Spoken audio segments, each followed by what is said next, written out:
glorious and terrible history of conquest, one name towers above all others. One warrior, one king, one legend. Alexander the Great.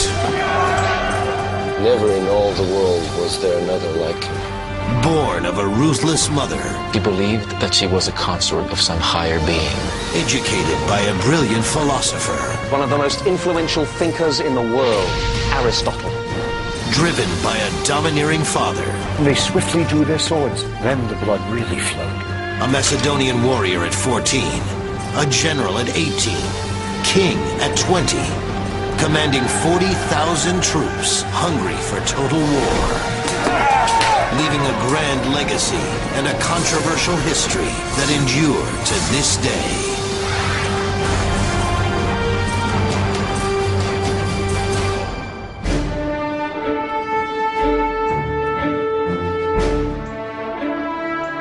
More than 2,000 years ago, this was the home of a man who many consider to be the greatest warrior in history. We are in northern Greece, at the remains of the ancient city of Pella, where once stood the palace of King Philip II of Macedon, the father of Alexander the Great. In the 4th century BC, Alexander was raised here to conquer the world. We are going to explore the journey of those conquests, which span 12 years, 22,000 miles, and cover the territories of what are now Greece, Turkey, Lebanon, Egypt, Iran, Iraq, Afghanistan, and Pakistan. We're going to examine the complex personality of a man who may have considered himself to be a god, and yet who died a mere mortal at the age of 32. Like Alexander, we too have a mission: to answer questions that have been debated by historians for centuries. Who was Alexander? What drove him on? And how could he, at such a young age, have conquered such a vast empire? Most of what we know about Alexander the Great comes from 4 ancient historians who wrote several hundred years after Alexander died in 323 BC. They based their manuscripts on the journals of men who lived and fought alongside the legendary warrior. The historians include Arrian, a Greek author and statesman, Diodorus of Sicily, Curtius Rufus of Rome, and the Greek philosopher Plutarch, the only writer to document Alexander's boyhood and devote considerable time to analyzing his character. When the portrait painter sets out to create a likeness, he relies above all upon the face and the expression of the eyes, and pays less attention to the other parts of the body. In the same way, it is my task to dwell upon those actions which illuminate the workings of the soul. And so we begin the astonishing tale of one man whose short life of 32 years gave him historic immortality. It is 356 BC, the year of Alexander's birth. In an area of northern Greece known as Macedonia, or Macedon, King Philip II rules a population that other Greeks consider inferior. We get this impression that the Macedonians are barely literate, that they are boorish, that they are beneath the high level of culture that is exhibited by many Athenians, and furthermore that they're dangerous, as represented by the king, Philip II. But the Macedonians are very wealthy. They control areas filled with gold and silver mines. Philip exploits these riches to the fullest. He assembles, trains, and equips an army that is one of the finest in the world. The reign of Philip was a developing awful shock for them, that this disorganized Macedonian kingdom had suddenly become organized. Thanks to the mines, it had enormous economic power. But where there is power, there is also passion. In 357 BC, at age 26, Philip becomes passionately involved with a young woman named Olympias from the Greek region of Epirus. He asks her hand in marriage, and Olympias agrees to become one of his numerous brides. he certainly did have the reputation of he married a fresh wife with every campaign he undertook. The object of that remark being that he wanted to make himself diplomatically safe by contracting these various alliances. Philip is smitten with the beauty of Olympias, but he is not fully aware that she has an eccentric, wild side, associating herself with mystic cults and mythologies. She's a fiery character, and she is political, she is religious, but above all, she's dynastic. Make no mistake about it, Olympias's main interest throughout her life was clearly getting her son Alexander onto the throne. I think she was, as far as the succession of her son Alexander was concerned, absolutely ruthless. Philip's marriage to Olympias brings the king greater worries and challenges than he ever faced on a field of battle. On the night before the marriage was consummated, the bride dreamed that her womb was struck by a thunderbolt. Philip saw himself in a dream, in the act of sealing up his wife's womb, and upon the seal there was the figure of a lion. At another time, a serpent was seen stretched out at Olympias' side as she slept. And this weakened Philip's passion and cooled his affection for her. From that time on, he seldom came to sleep with her. Either he was afraid she would cast some evil spell upon him, or else he believed that she was a consort of some higher being. The relationship between Philip and Olympias is destined to be a tumultuous one. Philip himself secretly witnesses the serpent lying in bed with Olympias. The experience concerns him greatly, as the king of all Greek gods, Zeus, is frequently represented in the form of a serpent. Philip feels a burning desire to find out if the child to be born to Olympias was fathered by himself, or possibly, though unimaginably, by Zeus.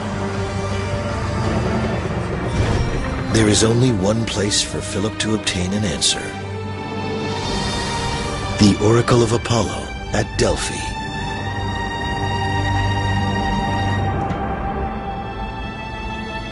This is how Delphi appeared in the 4th century BC, a bustling center of worship, commerce, and athletic competition. This is Delphi today. The columns of the Temple of Apollo still stand majestically on a magnificent hillside overlooking the Gulf of Corinth.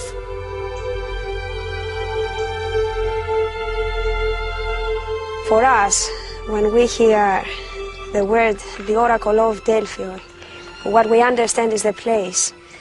The person is the prophet. What she told us was a prophecy. So that's the holy place that is dedicated to Apollo. And Apollo was the sun god, the god of music and poetry.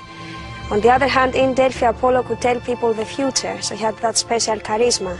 Therefore, we call it an oracle. So that's the Oracle of Delphi. Inside the oracle, you can see the treasuries, the statues, the dedications, the temple. That's the most important building. Underneath was the cellar, the holy room. Aviton, there was the priestess. From there she would tell people the future.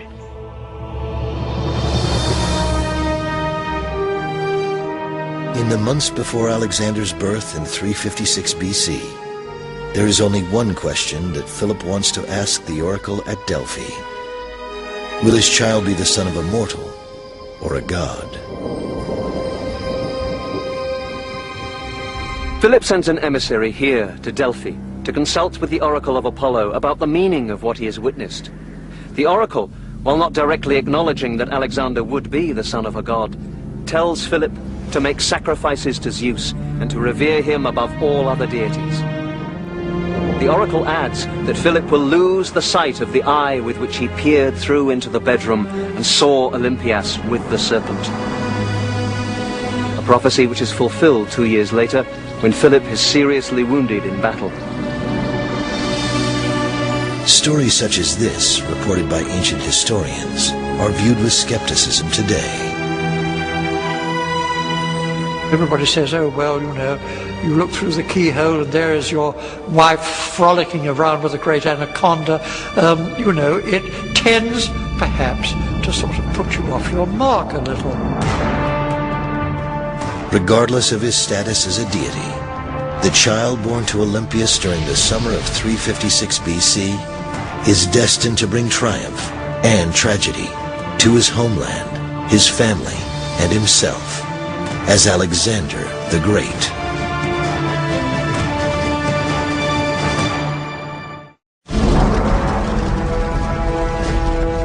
At the time of Alexander the Great's birth in 356 BC, the troops of Philip II are engaged in expanding his kingdom. 2 cities in the Macedonian region of northern Greece are prominent. Aegae, now called Vergina, is the first Macedonian capital and continues to be an active place of ancestral worship, politics, and art. Remains of a large palace still exist, as well as an outdoor theater where celebrations, performances, and athletic competitions are held. In the 4th century BC, Pella becomes the active Macedonian capital and home of King Philip II. This is where Alexander the Great grows up. He lives a life of royalty, but he is by no means a spoiled rich kid. His ambition and curiosity about the world are limitless. Alexander is a boy of incredible intellect. His favorite author is Homer, and he regularly sleeps with a copy of Homer's poems by his bedside. At Pella, he is educated in a school reserved for the children of Macedonian nobility. At this academy, he's given the finest training, academic, athletic, and military. But at the age of 13, an event occurs which convinces Philip that his son's intelligence is only surpassed by his courage. There came a day when Philonicus the Thessalian brought Philip a horse named Bucephalus, which he offered to sell for 13 talents. The king and his friends went down to the plain to watch the horse's trials, and came to the conclusion that he was wild and unmanageable. Philip ordered it to be led away. But Alexander, who was standing close by, remarked, "What a horse they're losing, and all because they do not know how to handle him or dare not try." Alexander went quickly up to Bucephalus, took hold of his bridle, and turned him towards the sun, for he had noticed that the horse was shying at the sight of his own shadow. Alexander vaulted safely on his back. He urged him forward, using a commanding voice and a touch of the foot. At first, Philip and his friends held their breath and looked on in an agony of surprise until they saw Alexander ride back triumphant. His father, we're told, actually wept for joy. When Alexander had dismounted, he kissed him and said, "My boy, you must find a kingdom big enough for your ambitions. Macedonia is too small for you." Whether fact or fiction, legend has it that Bucephalus becomes Alexander's favorite horse, one he ultimately rides into battle for years to come.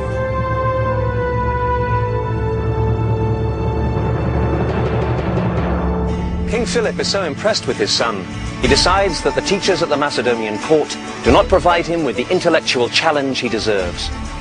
Philip brings in a new tutor, a man who has gone down in history as one of the most influential thinkers in the world, Aristotle. Philip also provides his son with a magical environment in which to learn. This is the precinct of the nymphs at Niesa, part of the legendary gardens of Midas. These streams, grottos, and shaded walks were believed to be sacred to the nymphs, mythological goddesses who were the spirits of nature. According to Plutarch, Alexander used to say that his father Philip had given him the gift of life, but Aristotle had taught him how to live well. Each day as a young teenager, Alexander would walk this path towards the cave where Aristotle teaches.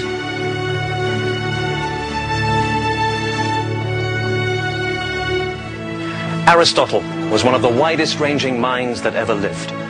A philosopher whose teachings covered ethics, politics, music, medicine, embryology, astronomy, botany, magnets, optics, history, zoology, rhetoric, poetry, and most important, curiosity. He teaches Alexander to make no assumptions. Every situation is different. Organize, analyze the facts before drawing conclusions. Add this to Alexander's natural spontaneity and you have a recipe for genius. It is at this time, when Alexander moves from adolescence into manhood, that he meets Hephaestion, the son of a Macedonian nobleman. Hephaestion ultimately becomes Alexander's closest friend, and many believe an intimate companion. As Alexander was growing into a teenager, both Philip and Olympias were scared that he was growing up as what the Greeks call a guinness, which is a femme homosexual. And in order to put him right, what they both suggested was importing high-class call girls to show him what he should be up to.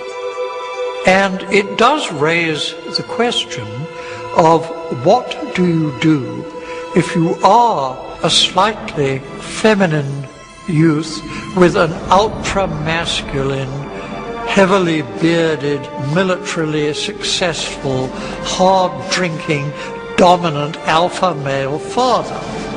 And it does make one wonder whether the lifelong devotion and friendship that he had with Hephaestion was with the one person with whom he could relax and be himself. What really motivated Alexander, which is, I think, what everyone coming to grips with him has to realize, is he enjoyed the problems involved in putting together a massive army and using that massive army to gain strategic objectives. That's what turned him on. In a sort of brutal way, you could say killing other armies is what really turned him on. And for him, that was much more of a rush than the kind of rush he got from sex. It is believed that the philosophy of Aristotle, the warrior instinct of Philip, and the passion for mythology of Olympias combined to create the extraordinary human being, Alexander. He would soon have his first chance to prove himself on a battlefield, but he would also make an enemy of his own father.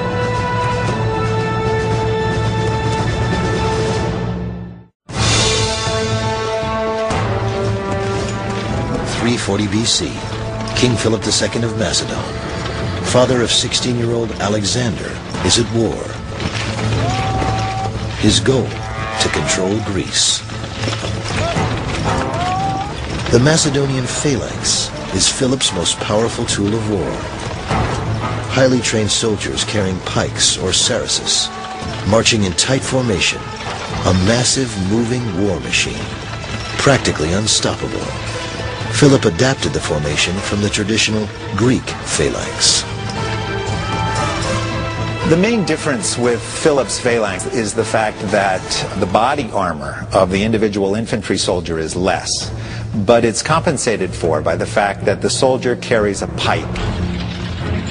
The pike is between 15 and 18 feet long. It's got a counterweight on the end which is closest to the soldier, which allows the fulcrum to move back so that the end of the pike can be lifted. Now, of course, if you've got a pike that's 15 to 18 feet long, you have to drill those men extremely well so that they can move them around. If you are faced with a Macedonian phalanx, you are faced with a front thousands wide with these pikes. You had this enormous hedge of lethal steel coming at you. You just couldn't reach the opposition with your own much shorter thrusting shields, so provided the phalanx kept level, and it could just literally walk through any opposition, which it did. By the time Alexander turns 16, Philip controls most of Greece. But when news of each additional triumph reaches Alexander, he shows no pride.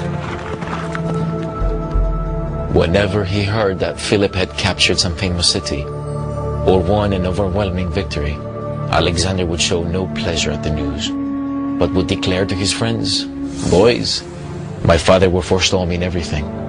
There will be nothing great or spectacular for you and for me to show to the world."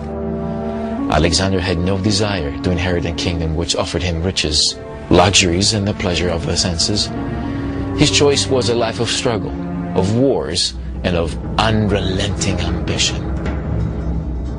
At the ancient Macedonian capital of Aegae, in 339 BC, Alexander spends much time studying the records and accounts of his father's exploits.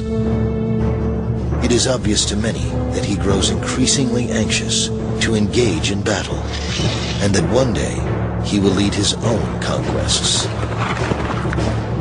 On one occasion when Philip is away from Aegae, some ambassadors from Persia arrive. Alexander receives them in his father's place and impresses them greatly with his intelligence, his maturity, and his knowledge of politics. They come away convinced that Philip's reputation for astuteness is nothing compared to the adventurous spirit and dangerous ambitions of his son. But Philip also continues to have ambition, to control Greece. Standing in his way are his two most formidable opponents, the armies of Thebes and Athens. In particular, a unique group of soldiers has a ferocious reputation. The Sacred Band of Thebes is made up of 150 couples of male lovers who eat together, sleep together, and fight together, never retreating, always fighting to the death. To further challenge Philip, the Thebans and Athenians have been supported with weapons, soldiers, and money from Persia. Considered the world's most powerful nation, the Persian king knows that if Philip completes his conquest of Greece, he has Persia in his sights. Philip's motive is revenge for a generation of Persian meddling in the political affairs of both Greece and Macedon. The Persian rulers would be pleased to see Philip's ambition halted by the troops of Thebes and Athens. The showdown is to occur at a place called Chaeronea in central Greece. Today, a vast sea of cotton fields. A defeat for Philip would mean the end of his conquests. A victory would motivate him to move his army toward Asia. In August 338 BC, the day arrives for the battle at Chaeronea to take place. Alexander is 18. Philip decides it is time for his son to become a Macedonian commander. He places him in charge of the companion cavalry, a force of 2,000 horsemen who always perform a key strategic role in Philip's battles, attacking the enemy from a flank position. It is with the battle at Chaeronea that the historian Diodorus begins his accounts of Alexander's life. The armies deployed at dawn, and the king stationed his son Alexander, young in age, but noted for his valor and swiftness of action, on one wing, placing beside him his most seasoned generals, while he himself, at the head of picked men, exercised the command over the other. Individual units were stationed where the occasion required. On the other side, dividing the line according to nationality, the Athenians assigned one wing to the Thebans and kept command of the others themselves. I am standing on the site of the Battle of Chaeronea. King Philip begins the battle by sending his Macedonian phalanx forward.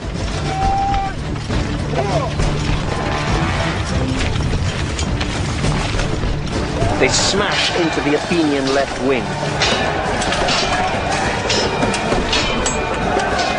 suddenly the signal to retreat is given. Now, for a massed phalanx of infantry to move backwards, keeping formation, is an almost impossible achievement, only made possible because these are the finest infantry troops in the world. The Athenians and their allies now move forwards and left across the battlefield towards the apparently retreating Macedonians. But the Thebans, the more disciplined troops, stay where they are, which turns out to be a mistake, because between the Thebans and the allies, a gap opens up. And that gap is seen by Alexander. He's waiting with the cavalry.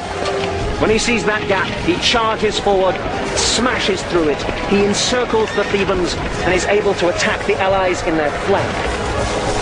At the same time, the Macedonian phalanx now stops and starts to advance. They steamroller through the Athenians, cut them down.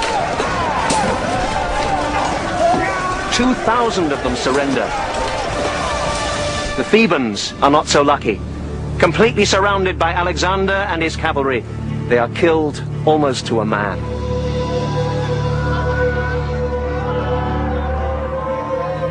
Following the bloody battle in August 338 BC, the fields of Chaeronea are filled with carnage.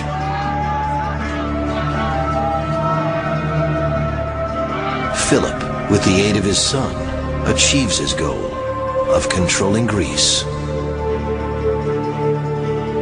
The sacred band of Thebes is buried here, underneath the statue of a lion. The Athenian dead were cremated. The Battle of Chaeronea did two things.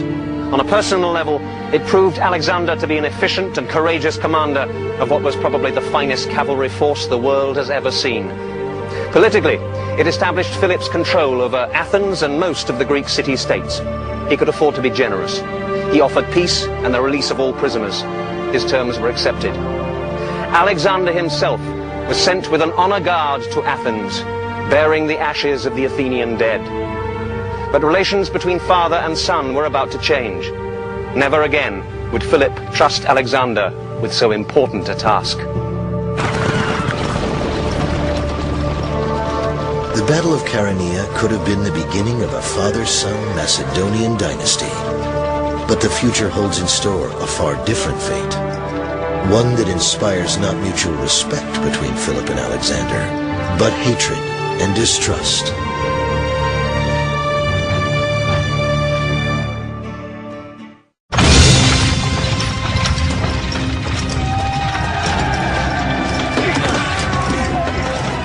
By the fall of 338 BC, King Philip II of Macedon controls most of Greece. A decisive victory at Chaeronea, in which Alexander plays a significant role defeating the Athenians, gives Macedonian troops respect for a new father-son leadership team. By the time Alexander reaches the age of 18, he has proven himself a worthy successor to his father's throne. He naturally assumes that this palace at Aegae will one day be his to rule and to call home. But a series of events alters those expectations, events prompted not by war, but by love. Within months of his victory at Chaeronea, Philip decides to take another bride. 20-year-old Cleopatra, from an elite Macedonian family, agrees to become his newest bride. I think it came down to the fact that here he is, a middle-aged man, and he finds himself an appropriate young woman who will make a marriage alliance with a strong Macedonian family, and he went for it. Here we've got a guy who's almost 50 taking up with a woman who is, 30 years his younger. So I'll let you draw the conclusions on that. Regardless of his reasoning, Philip's decision to wed Cleopatra creates a major rift with Alexander and his mother Olympias. Should the Macedonian Cleopatra give birth to a male child, the boy would take Alexander's place as legitimate heir to Philip's throne. For Alexander's mother is from Epirus, not part of Macedonia. Alexander, who had been brought up on the Iliad and the flattery of his tutors that he was a second Achilles, fancied himself in the role. on the other hand, there was Daddy, who clearly had prior claim to the job, and now Daddy had remarried and was busy siring children on Cleopatra as fast as he could go. Growing tension between family members comes to a head on the couple's wedding night in the fall of 338 BC. The Macedonians were renowned for their drinking parties, many of which took place right here in the palace. Following the wedding of Philip and Cleopatra, the traditional Macedonian banquet takes place, at which all the men become seriously drunk. Attalus, the bride's uncle, raises a toast, praying that the gods may bless the union with the legitimate heir to the throne. Enraged, Alexander shouts out, "What do you take me for, a bastard?" He hurls a goblet of wine at Attalus. Philip stands, draws his sword, advances across the room towards his son, but he's so drunk that he trips and falls.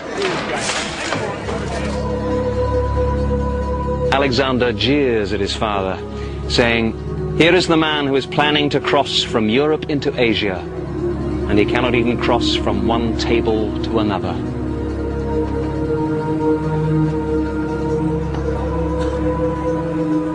This incident devastates a father-son relationship, which took 18 years to build. It destroys the potential of a military partnership upon which family dynasties are often founded.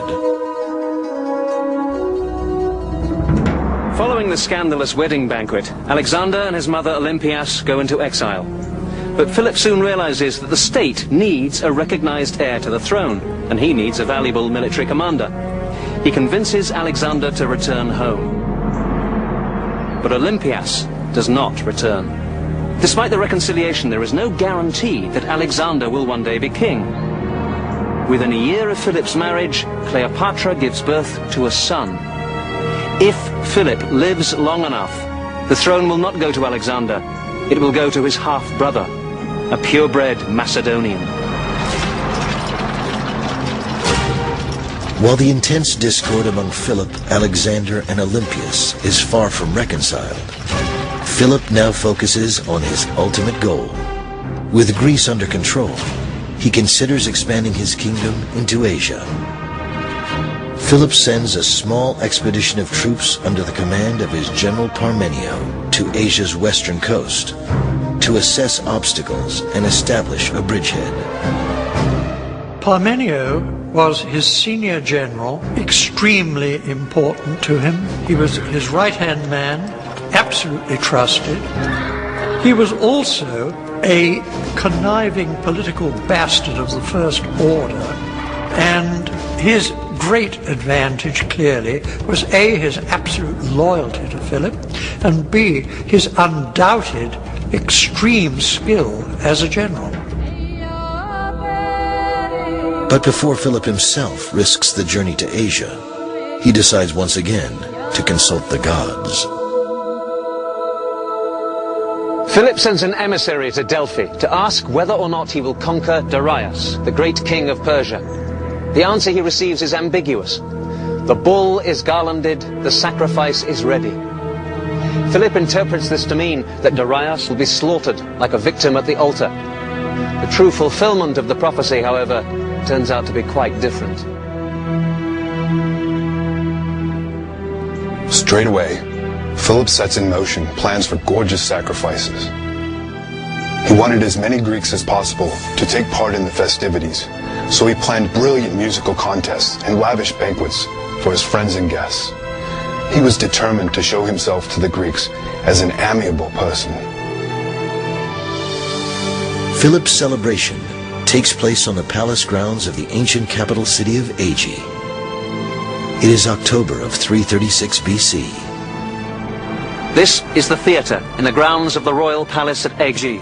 Here, thousands of Macedonians gather, together with King Philip and Alexander, for a festival in honor of the gods.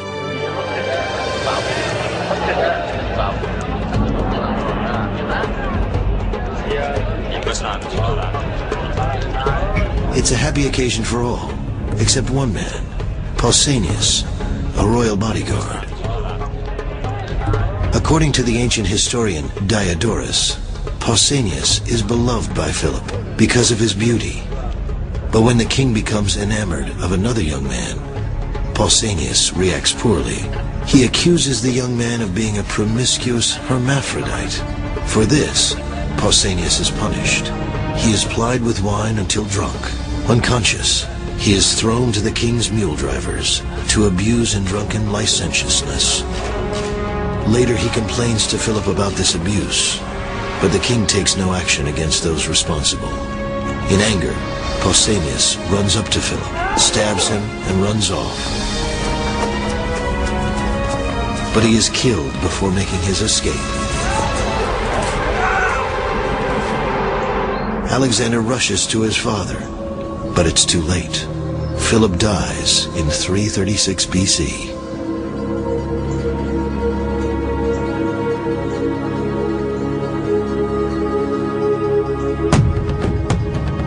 Conspiracy theories are immediately considered. Could Philip's wife, Olympias, have been involved to assure her son Alexander inheriting the throne? Could Alexander himself have played a role in planning the assassination? While such issues are investigated, an even more important question of urgency must be decided. Will Greece accept Alexander as its king?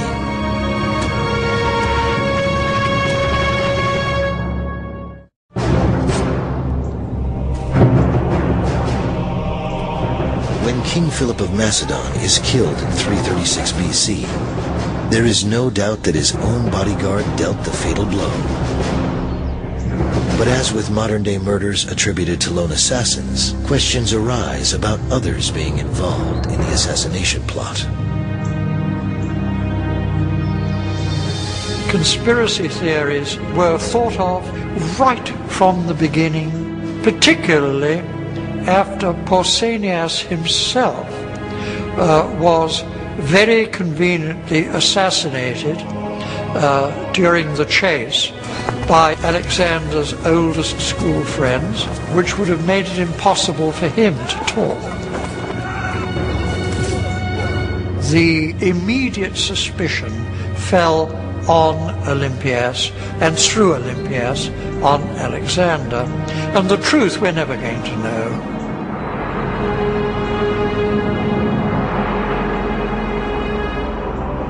After a ceremonial cremation, Philip's bones and most precious personal possessions are placed inside an elaborate burial chamber, which is then covered with tons of soil. By ancient custom, the higher the mound, the more important the person.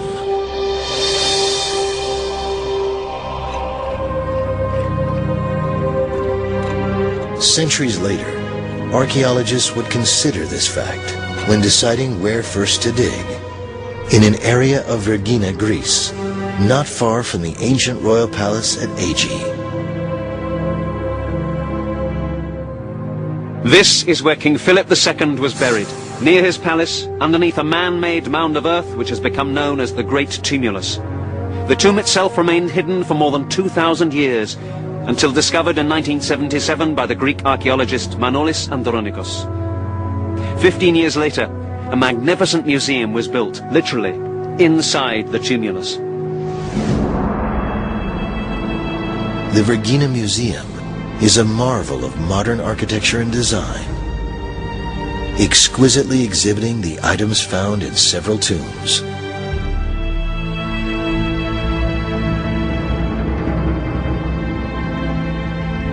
This is the burial chamber of Philip II. When I first heard of this discovery, I could hardly believe it, and nor could many archaeologists. No Macedonian tomb on this scale had ever been discovered, but here it is. The facade is designed like a temple, a marble entrance flanked by 2 half columns or pilasters. Above the entrance is a frieze with the painting of a royal hunt. Philip is depicted hunting lion, boar, and other wild animals in a Macedonian forest. Here, a young man on horseback prepares to throw his weapon. This is Alexander himself. To discover the tomb of Alexander the Great's father was remarkable enough. But what the archaeologists were not prepared for, what no one could even have imagined, was the amazing treasure that they found inside. Incredibly, the actual bones of Philip II were found inside this solid gold case. Also inside the burial chamber, his gold-leafed crown and war armor, including breastplates, helmets, and shields. Following his father's burial, Alexander immediately faces the greatest challenge of his young life, proving to the citizens of Macedonia that he deserves to be king.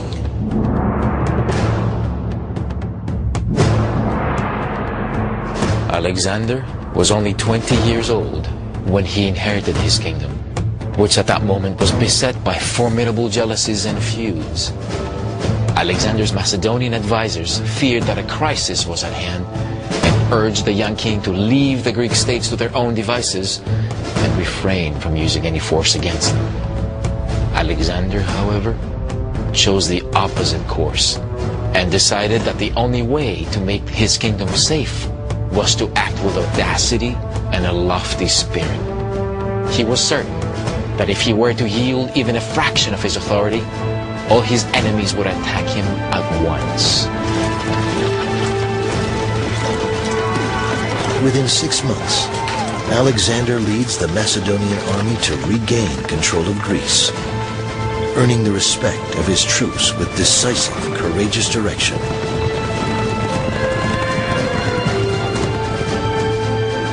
To the horror of Cleopatra, who later commits suicide, Alexander's mother Olympias orders the execution of Philip's newborn son, leaving himself as the only possible heir to the Macedonian throne. King Alexander then turns his attention toward what would become his life's goal, the conquest of Persia. But first, in the tradition of his father, Alexander decides to seek counsel from the oracle at Delphi to determine if he is indeed destined by the gods to defeat Darius and rule all of Asia. Unlike Philip, however, who always sent an emissary, Alexander goes himself in November of 335 BC. When Alexander arrives here at Delphi, he is told that he has come at the wrong time of year. The oracle cannot be consulted during the winter months. He must return in the spring. Alexander, not being one to take no for an answer, goes to the priestess and tries to drag her by force here to the temple. At last overcome by his persistence, she cries out, "You are invincible, my son." When he hears this, Alexander declares that he needs no other prophecy. He has obtained the answer he was seeking.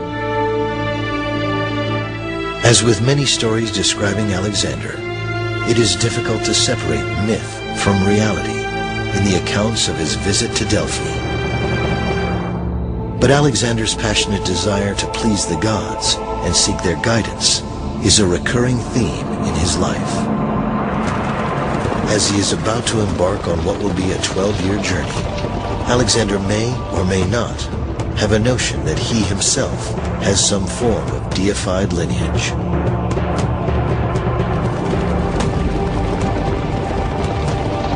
When he leaves for Asia, his mother Olympias tells him that upon his return, she will reveal an incredible secret about his life. Many believe Olympias will address the haunting question that only she can answer. Is Alexander the son of a god, or is he a mere mortal man?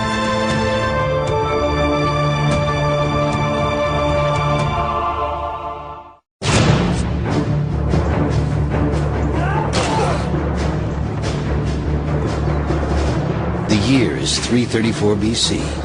King Philip II of Macedon is dead, assassinated by his own bodyguard. Conspiracy theories suggest that his wife Olympias and son Alexander may have been involved, but no one can say for certain. Alexander, at age 20, becomes king and wastes no time asserting his authority. He chooses to continue a massive offensive his father had begun, the conquest of Asia, and the defeat of the most powerful ruler on earth, Persian king Darius. He really had no choice but either to withdraw that force or reinforce it and have a full-scale war of annexation, which was, of course, the alternative that he chose. I don't think he ever thought of anything else. And I don't think, even from the beginning, that there was any limit on his ambition of conquest. Alexander's invasion starts with a daunting logistical maneuver, transporting his army of 40,000 across the body of water separating Europe and Asia, the Hellespont. Today, the Hellespont is known as the Dardanelles. Ferry boats travel back and forth across the strait. Here, Alexander's troops cross into Asia, transported on an assortment of man-powered rowing vessels. Moving such a massive force is fraught with peril due to the possibility of foul weather and the fact that the navy of Persian King Darius is 3 times as large. This is the Asian shore of the Hellespont. The current here is strong and the winds can be brutal. Alexander's ships could be very vulnerable to naval attack as they ferry the army across. But Alexander has 2 strokes of luck. The weather is fine and the huge Persian fleet is far away, quelling a revolt in Egypt. Alexander doesn't hesitate. He's been dreaming of this moment, leading his troops into Asia to begin the conquest of the Persian Empire. He sets sail, halfway across, sacrificing a bull to the sea god Poseidon. He's first to set foot on the Asian shore, hurling a spear into the sand, claiming to receive Asia from the gods. He is not aware that nearby the forces of Darius are gathering, determined that this should be Alexander's first and last trial of strength. Persian King Darius considers young Alexander an upstart, to be quickly vanquished. The Persian ruler chooses not to waste his time commanding the troops himself. Instead, he sends his most trusted general Memnon, a Greek mercenary, who chooses a battleground where the terrain will work in his favor, the Granicus River. This is the Granicus today. In Alexander's time, it is 3 times as wide and deep.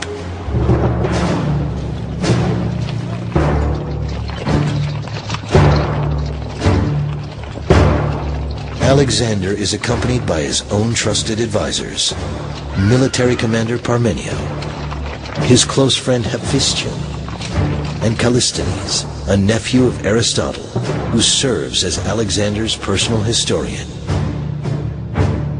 On the high opposite bank of the Granicus River, the Persian army waits, with 20,000 cavalry and 20,000 infantry, many of them Greek mercenaries.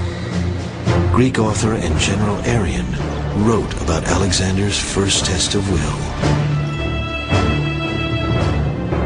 Parmenio came to Alexander and argued, "We cannot take the army across the river on a broad front.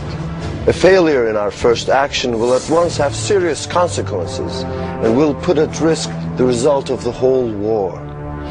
Alexander replied, "I know that, Parmenio, but I would be ashamed if I could cross the Hellespont easily and then found that this little stream could prevent us from crossing.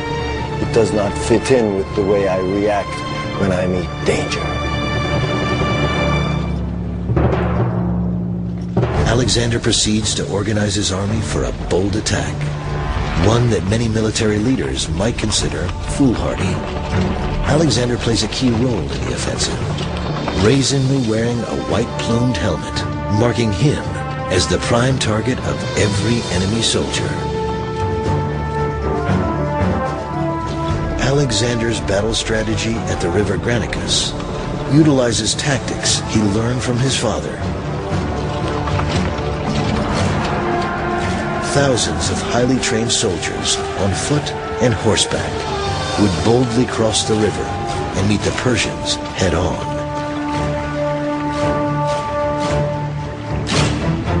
Alexander would cross the river upstream, leading his companion cavalry to attack the enemy from the right flank.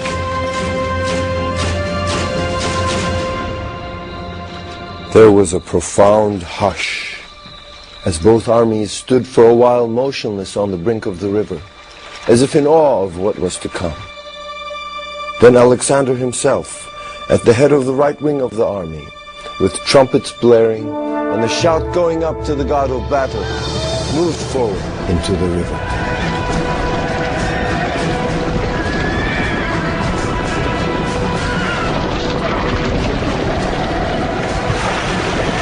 It seemed the act of a desperate madman rather than a prudent commander to charge into a swiftly flowing river which swept men off their feet and surged about them, and then to advance through a hail of missiles toward the steep bank, which was strongly defended by infantry and cavalry.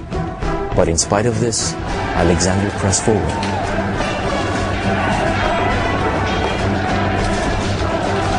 He was foolhardy, but there was a method in his madness. One of the things about leading from the front rather than the rear is that it really makes people follow you. You're not asking them to do anything that you're not doing yourself. There are many historical accounts about what happened here at the Granicus.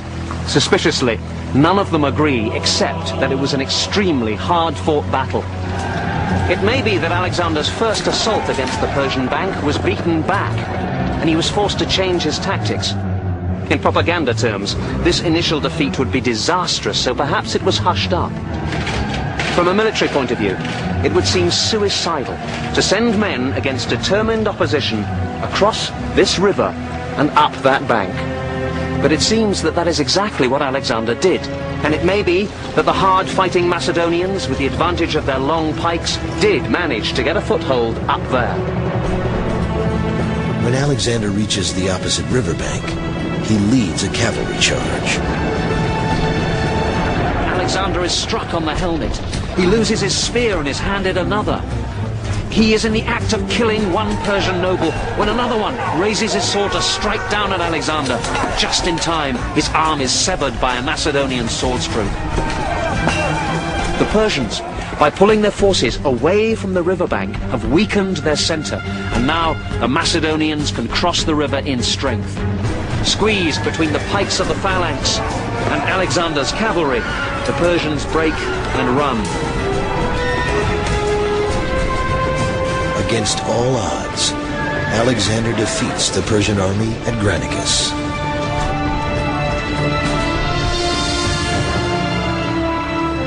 This was perhaps the greatest stroke that Alexander could have hoped for, because when the enemy withdrew from the field, he had achieved everything that he wanted to achieve, which was to say, basically, you've totally underestimated me, and I'm going to whip your butt. Alexander's victory at Granicus allows his army to continue its invasion of Persia. General Memnon survives the battle and reports to Persian King Darius, who determines that the next time the two forces meet, he personally will command the Persian troops.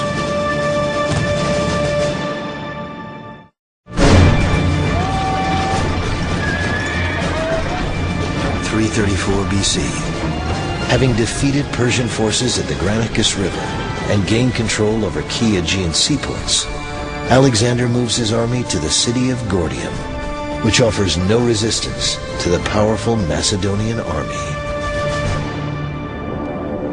Since 1950, Gordium has been excavated by archaeologists from the University of Pennsylvania. Walls of the city, remnants of houses, even the entrance through which Alexander once passed, have all been preserved. In Alexander's time, this great walled citadel of Gordium is a vital link on the royal road that leads deep into the heart of the Persian Empire. When the all-conquering Alexander arrives at the gates, they are thrown open to him, and he decides to wait here for reinforcements. 400 years earlier, Gordium had been the city of King Midas. Now, Alexander had been educated in the gardens of Midas, so he must have known the local legend. Gordius, Midas's father, had also come here from Macedonia, but he had arrived in an ox cart. When Gordius became king, he dedicated the ox cart here in the shrine of Zeus. Now, the shaft of the cart was connected to the yoke by a great knot, the ends of which were invisible. It was said that whoever could untie this knot would be the ruler of Asia. This is a time in which people absolutely believe in gods, in legends, and in symbols, and this is a great symbol. Once Alexander has publicly accepted this challenge, he has to succeed. He looks at the knot, but like everyone else, he can't see how to untie it. Then, as usual, Alexander thinks out of the box. He says, it doesn't matter how the knot is loosened. He draws his sword and cuts the Gordian knot. He hacks away at the knot until he opens it up. And then he finds the ends and unties it. Now, some people say this is cheating, but that night a great thunderstorm breaks over Gordium. Alexander believes that Zeus approves.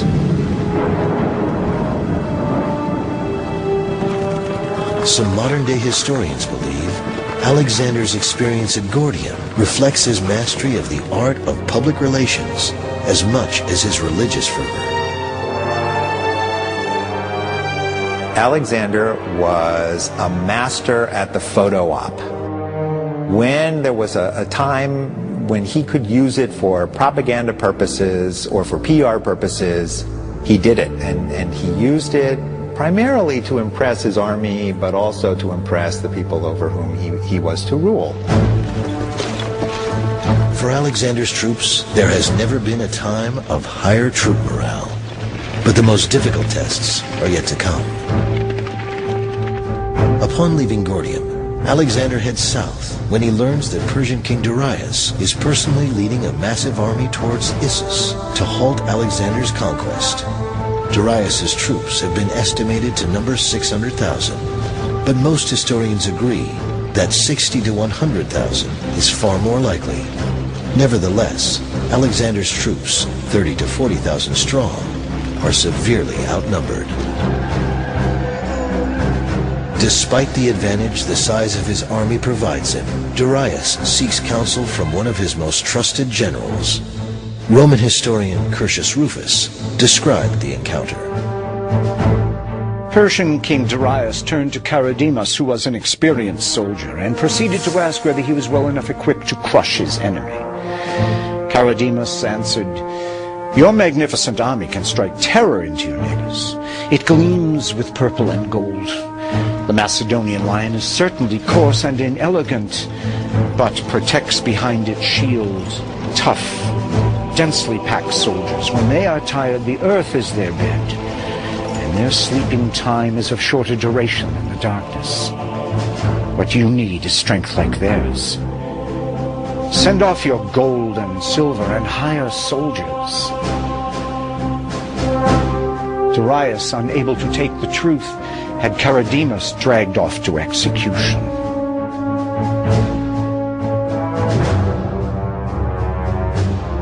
Darius is confident that the Persian army under his personal command will defeat Alexander. But to give himself even greater advantage, Darius makes a strategic move that takes Alexander by surprise.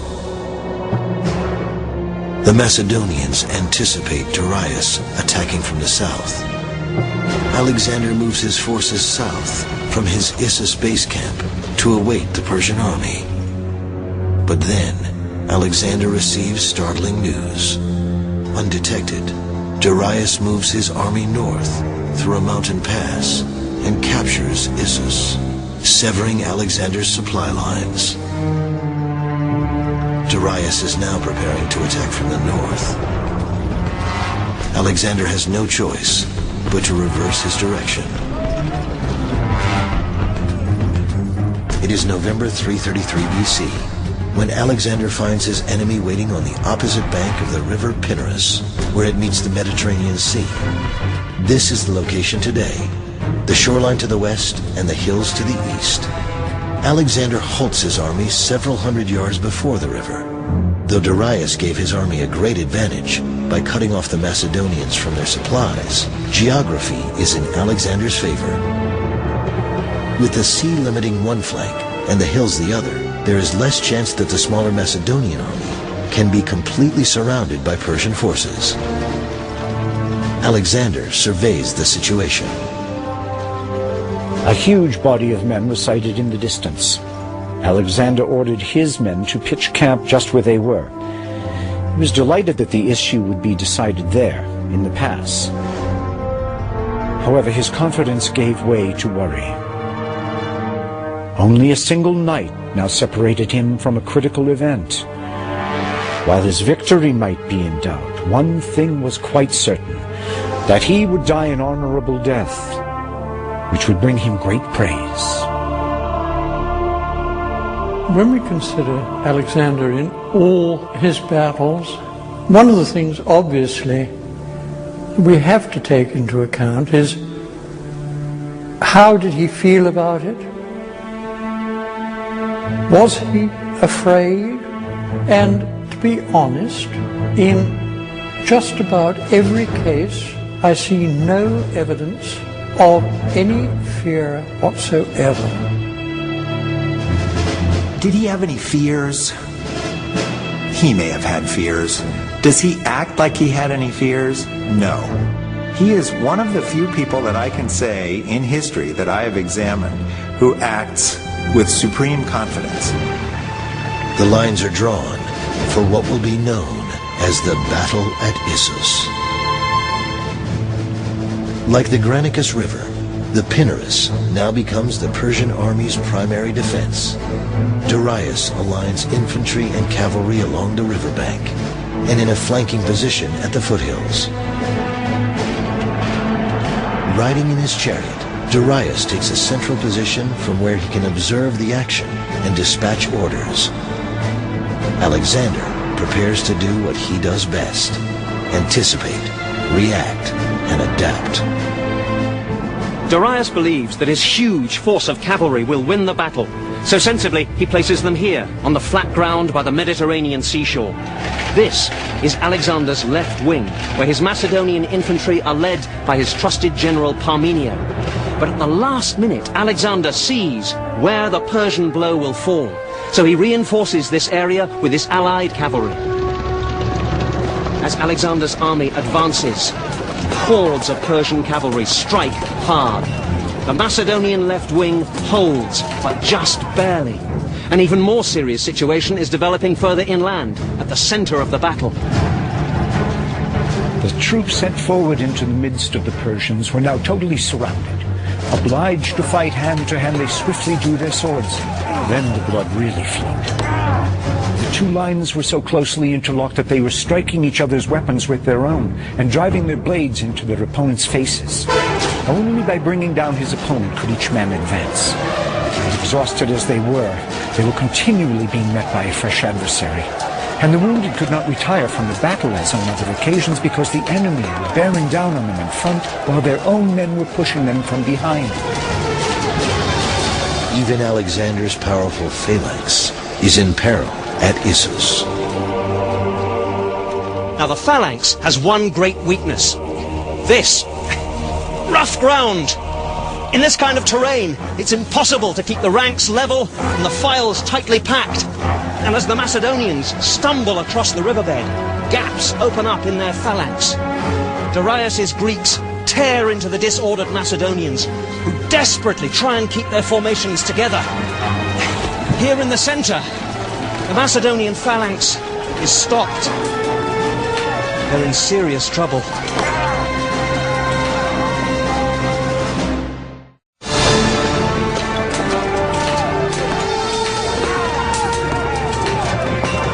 The Battle of Issus in November of 333 BC is critical to Alexander's conquest of Asia, but his army is outnumbered by the forces of Persian King Darius.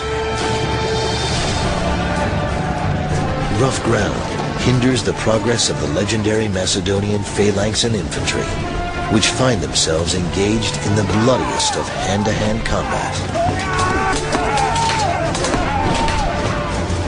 The only chance for Macedonian victory lies with the cavalry, led by Alexander himself. Alexander was as much a soldier as a commander. Riding high in his chariot, Darius cut a conspicuous figure. His brother Oxatheres saw Alexander bearing down on Darius and moved the cavalry under his command right in front of the king's chariot. Then the carnage truly took on cataclysmic proportions. Around Darius' chariot lay his most famous generals who had succumbed to a glorious death before the eyes of their king, and who now all lay where they had been fighting. Persian King Darius begins to panic, but the battle is far from over. Alexander turns his attention to his bloodied and beaten phalanx and infantry, still bravely trying to hold their ground. At this point, Alexander alone holds the key to victory or defeat. The usual problem with cavalry is that once you let it go, it's gone. That infantry running away there is a perfect target for cavalry, and just beyond them is the Persian camp with all its loot. But Alexander has sufficient command to stop his cavalry charge, and the control to regroup them, turn them left, and smash into the Persian center. Here, Darius himself is directly attacked by Alexander. Too late, Darius discovers that the Macedonians' strongest force is their cavalry. In the savage fighting that follows, Alexander himself is wounded in the thigh. Darius, as he sees his royal bodyguard being cut to pieces, turns his chariot round and runs for his life. The Persian line folds up, and as evening falls, their retreat becomes a rout. Following this battle in late 333 BC, Alexander receives word that Darius' mother, wife, and 2 unmarried daughters are among those taken prisoner, and that they wrongly believe that Darius has been killed. When he heard this, Alexander sent word to them that Darius was not dead, and that they need have no fear of Alexander. He was fighting Darius for the empire of Asia, but they should be provided with everything they had been accustomed to when Darius was king. Alexander allowed them to keep the same attendants and privileges they had previously enjoyed, and even increased their revenues. And what he's doing is presenting himself as the next Persian king.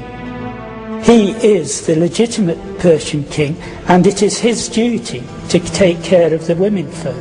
And by doing that, he's sending out a huge message to the rest of the world that I have the Persian women, I am the Persian king, the Persian nobles are coming over to me.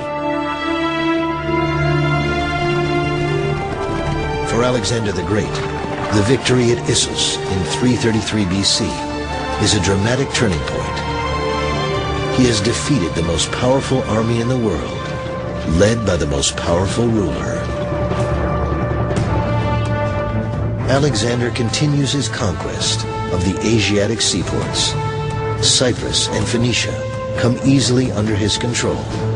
During this time, Alexander receives a letter from Persian king offered him all the territory west of the Euphrates and the hand of one of his daughters in marriage, and on these terms proposed that they should become friends and allies. Alexander told his companions of this offering, whereupon Parmenio said, I would accept these terms if I were Alexander. So would I, by Zeus, retorted Alexander, if I were Parmenio. Alexander wrote his reply to Darius. First I defeated your generals. Now I have defeated yourself and the army you led. In the future, let any communication you wish to make with me be addressed to the king of all Asia. Do not write to me as an equal. Everything you possess is now mine. If you wish to dispute your throne, stand and fight for it, and do not run away. Wherever you may hide yourself, be sure I shall seek you out.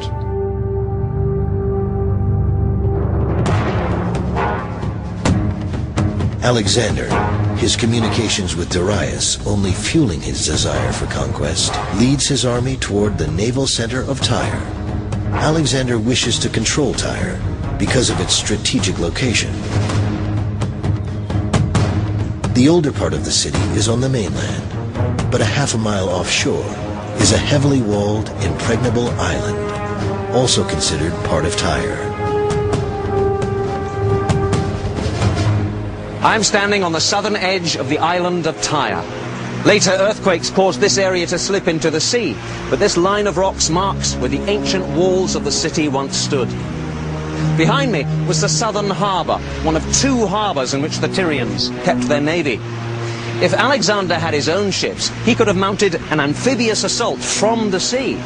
But more than a year earlier at Miletus, he'd taken the bold decision to disband his own ships and defeat the Persian fleet from the land by destroying its harbours and its bases of supply.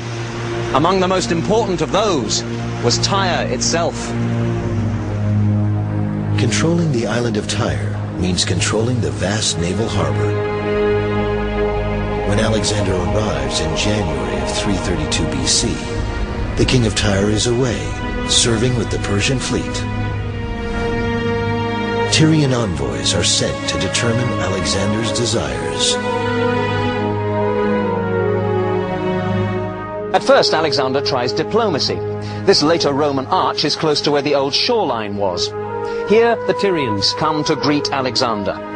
He tells them he wishes to visit their island to sacrifice at the temple of Heracles. The Tyrians know that to allow Alexander in means a surrender of the city to him, so they politely point out that there is a perfectly good temple of Heracles here, on the mainland.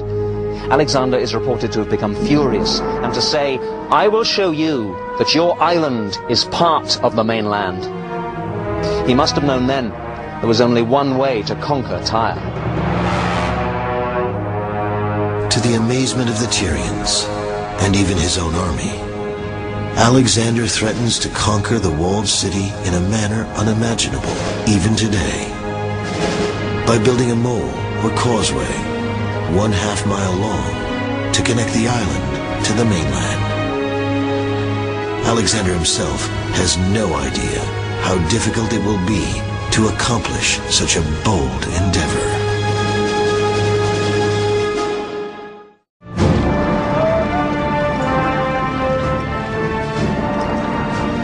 When Alexander the Great encounters unexpected resistance to his desire to conquer the walled island of Tyre, his plan of action to build a mole or causeway, allowing him to lay siege to the city, bewilders even his own men.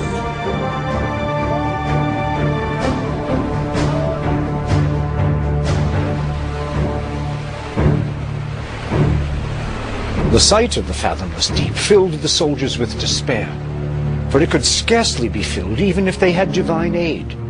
How could rocks big enough be found, or trees tall enough? To make a mound to fill such a void, they would have to denude whole regions. The strait was perpetually stormy, and the more constricted the area of its movement between the island and the mainland, the more fierce it became. The Tyrians view Alexander's plan as absurd and consider the threat an idle one. How did the people of Tyre have the confidence to resist Alexander? Well, Tyre was a mighty city.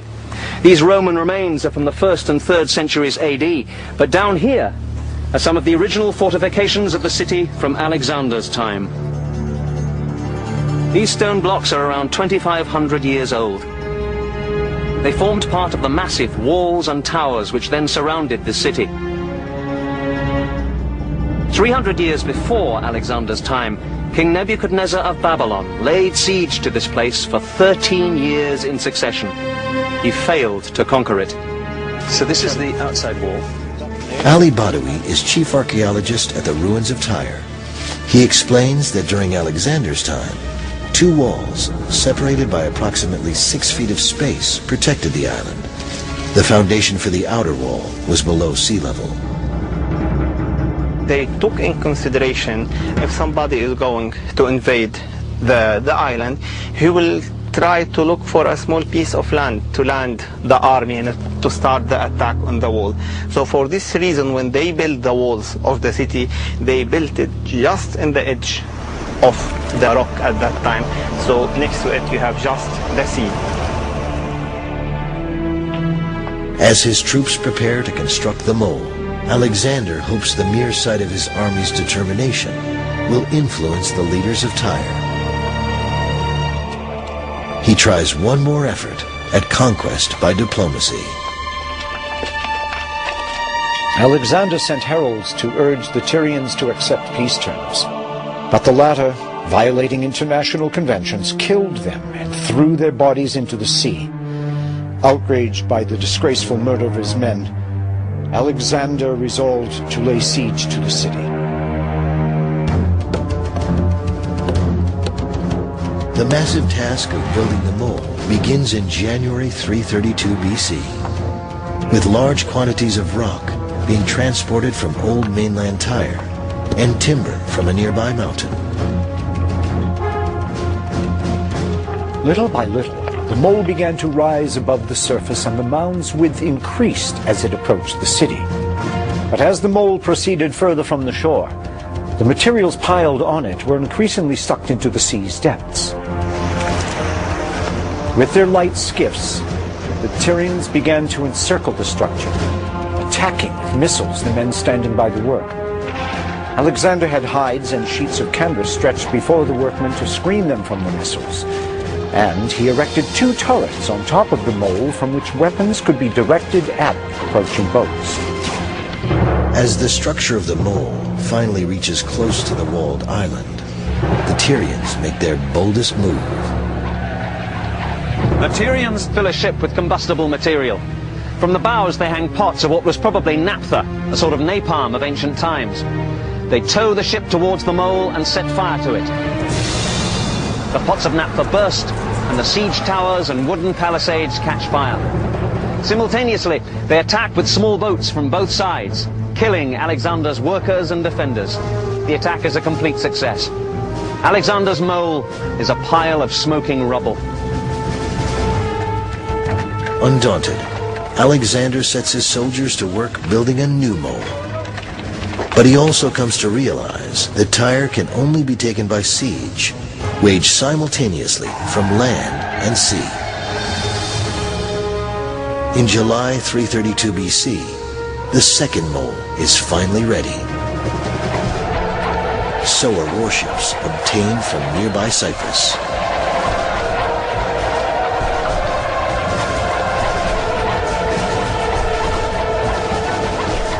As the Macedonian infantry attacks the walls of Tyre from the mole, Alexander leads forces across gangways from the ships. A Macedonian commander named Admetus leads the assault and pays for it with his life. Alexander himself takes his place, and after bitter fighting, his men break through and gain a small part of the wall. It is all they need. I am standing on the inner defensive walls of Tyre, and here, sure enough, the archaeologists have found a small breach in the wall. They believe that it is in this place that the Macedonians poured through the defences. They cut down the exhausted Tyrians, drove them north into the main part of the city. Attacked from the land and the sea, Tyre could not hold. The siege of Tyre by Alexander's troops takes 7 months. Truth of the matter is that in the end he went through with it because he was damn well not going to be beaten, because they had really irritated him past belief, and because he was going to sacrifice in that damn temple if he had to kill 10,000 people to do it. Some Tyrians made a hopeless last stand at their citadel, the Agonorium. Others fled for their lives here to the Temple of Heracles.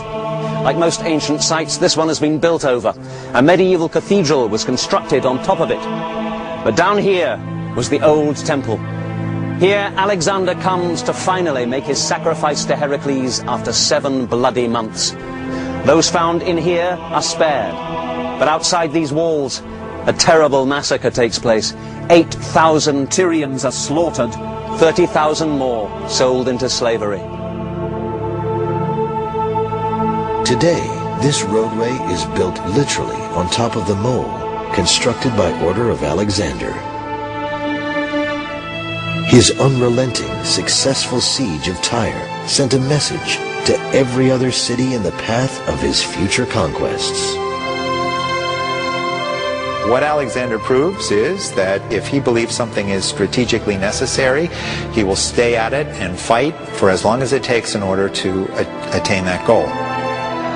Conquering the walled island city of Tyre has gone down in history as one of the most incredible achievements of any army. Alexander, more confident than ever in the abilities of his troops and himself, continues toward the goal of defeating King Darius and conquering Persia. But first, he sets out to discover something even more personally significant. Proof that he is not only a man, but a god.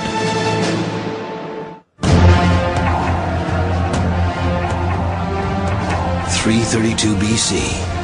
Following a 7-month siege, Alexander has achieved what most would consider impossible: the conquest of the walled island city of Tyre, by building not one, but 2 half-mile-long causeways. With the Aegean seaport under his control, Alexander confidently leads his army into Egypt. There, he is given the title of Pharaoh, by tradition making him both a king and a son of Ra, or God. After traveling through Heliopolis and Memphis, Alexander comes upon a shoreline so magnificent, he envisions a grand seaport. Alexandria is the first of more than 30 cities founded by Alexander in his own name. But why here? Well, it's an excellent location between Lake Mareotis and the Mediterranean Sea. It has a mild, healthy climate and an excellent natural harbour, deep and well sheltered, further improved when Alexander commands the offshore island of Pharos to be connected to the mainland by a mole. Alexandria would be the new emporium for the world's trade, a cornerstone for Alexander's empire, and a crossroads of the ancient world. Today, the population of Alexandria is approximately 4 million. 80% of Egypt's imports and exports move through its harbors. To many, building such a city would be an achievement of a lifetime. But for Alexander the Great, it is merely a brief distraction from greater priorities. One of those is a visit to the temple of the god Ammon at the desert oasis of Siwa. While Alexander was in Egypt, the entire resources of the greatest empire on earth were mobilizing to fight him. He had to get back to war, to defeat the Persians before their vast armies cut him off from Macedonia. But at this crucial moment, he chose to spend 6 weeks traveling through the Sahara Desert. The journey was a spiritual preparation for what was perhaps the greatest religious experience of Alexander's life, and it was a journey that nearly killed him. When Alexander came to the desert, he began to cross a country covered with an infinite expanse of sand. In 4 days their water had given out, and they suffered from fearful thirst. All fell into despair. And suddenly a great storm of rain burst from the heavens, ending their shortage of water in a way that had not been foreseen. At one point, when the road could not be traced because of the sand dunes, the guide pointed out to the king that the crows cawing on the right were calling their attention to the route which led to the temple. Alexander took this as an omen, and thinking that the god was pleased by his visit, pushed on with speed. To the Egyptians, Ammon was the equivalent of the Greek god Zeus, the king of all gods. Frequently, the deity would be addressed using both names, Zeus Ammon. Alexander has a burning desire to find out from the oracle at Siwa if he is a son of God. Today, the remains of the temple still stand at Siwa Oasis. Alexander and his companions climbed up into the temple, and it was here on these steps that the high priest greeted Alexander with a slip of the tongue. He meant to say, "O Pai Dion, O my son." But his Greek wasn't up to much, and what the Macedonians heard him say was, "O Pai Dios, O son of Zeus." Now for Alexander that was quite a good start.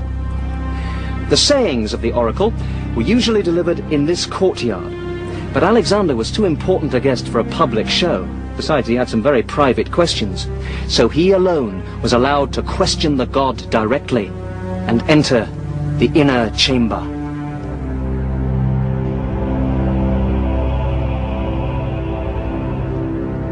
This is the holy shrine where the bejeweled statue of the ram-headed god Ammon was kept.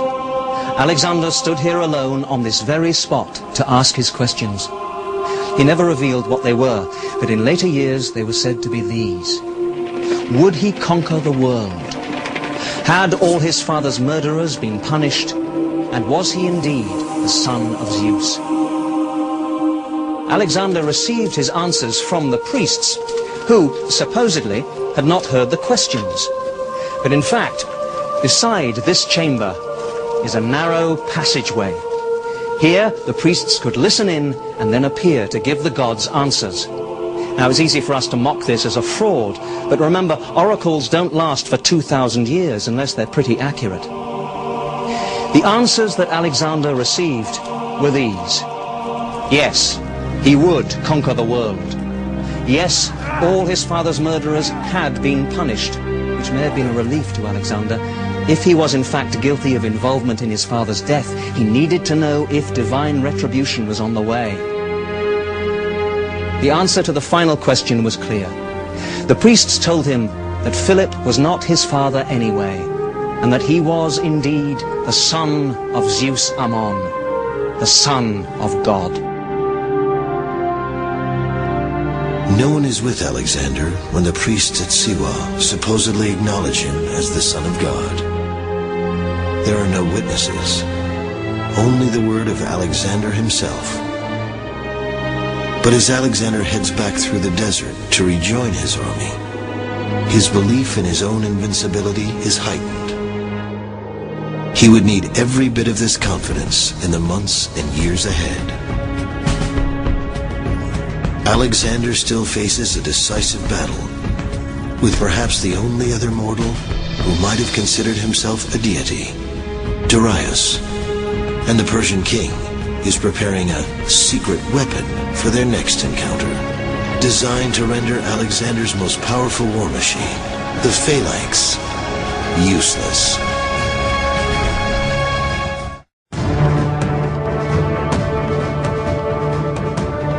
Fall 331 BC. Despite dramatic victories at the Granicus River, Issus, and Tyre, Alexander the Great realizes he can never claim to rule Asia if King Darius remains free. And Darius realizes he will never retain control of Asia without defeating Alexander. The two commanders know an ultimate showdown must take place. Darius chooses the location, camping his forces at the river Bomelos, near the village of Gaugamela. None of Alexander's battles is better documented by ancient historians than the Battle of Gaugamela.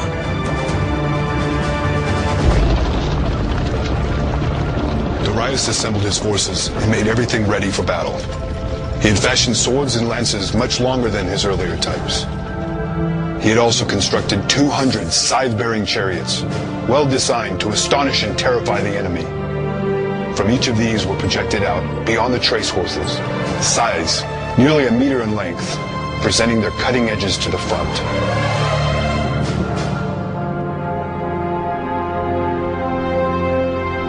The night before the battle, several miles of rolling hills separate the two armies.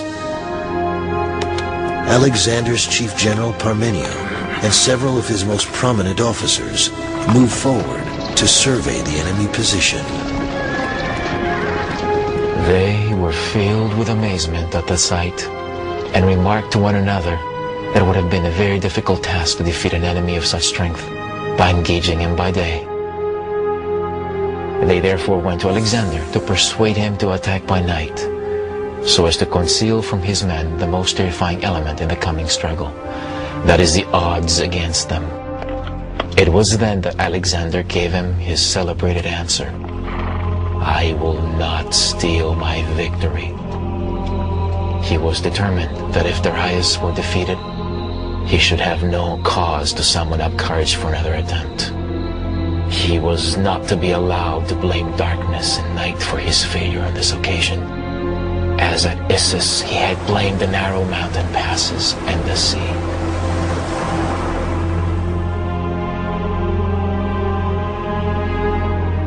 And there is this account of how he sat there at night into the darkness, figuring out strategy and tactics, finally got what he wanted, and this is the point, then just fell into a totally undisturbed sleep.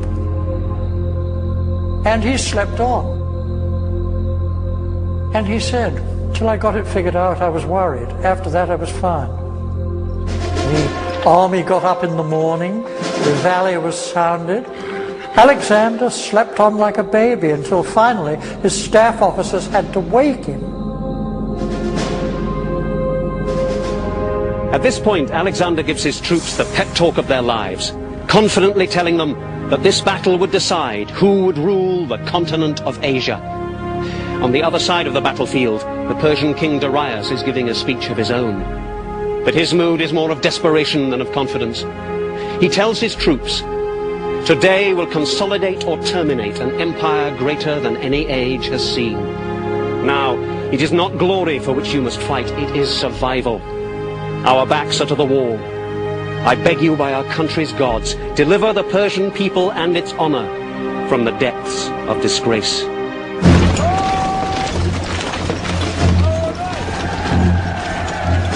Slowly but methodically, Alexander's phalanx marches forward in formation to encounter Darius's new rolling weapons. The scythed chariots swung into action at full gallop and created great alarm and terror among the Macedonians. As the phalanx joined shields, however, all beat upon their shields with their spears as the king had commanded, and a great din arose.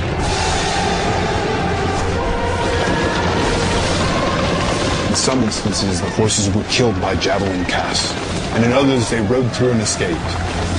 But some of them, using the full force of their momentum and applying their steel blades actively, wrought death among the Macedonians in many and various forms. They severed the arms of many, shields and all, and in no small number of cases, cut through necks and sent heads tumbling to the ground with the eyes still open and the expression of the countenance unchanged. And in other cases, they sliced through ribs with mortal gashes and inflicted a quick death. Facing a king and his army, fighting with superhuman strength and passion to retain control of Asia, Alexander's soldiers find themselves, for the first time, struggling not to win, but simply to survive. The situation looks horribly bleak for the Macedonian general Parmenio, who heroically attempts to maintain order in a valiant struggle with his infantry. He realizes there is only one person who has the capacity to turn the tide of battle: Alexander himself. But Alexander is preoccupied, personally fighting his way toward the chariot bearing King Darius. Alexander had sighted his adversary through the ranks of cavalry, who were closely massed to guard the lofty chariot in which he stood. The bravest stood fast and were slaughtered in front of their king. They fell upon one another in heaps. As for Darius, all the horrors of the battle were now before his eyes. It had become difficult to turn his chariot around and drive it away, since the wheels were encumbered and entangled with bodies. The king abandoned his chariot and his armor, mounted a mare and rode away. It is believed that he would not have escaped at the moment had not Parmenius and another party of horsemen begging Alexander to come to his rescue. When this news was brought to Alexander, he turned back again from further pursuit, and wheeling round with the companion cavalry, led them with great speed against the right wing of Darius' horsemen. Then ensued the most obstinately contested cavalry fight in the whole engagement. Here about 60 of Alexander's companions fell, but Darius' troops were overcome by Alexander, and as many of them as could force their way through his ranks fled with all their might.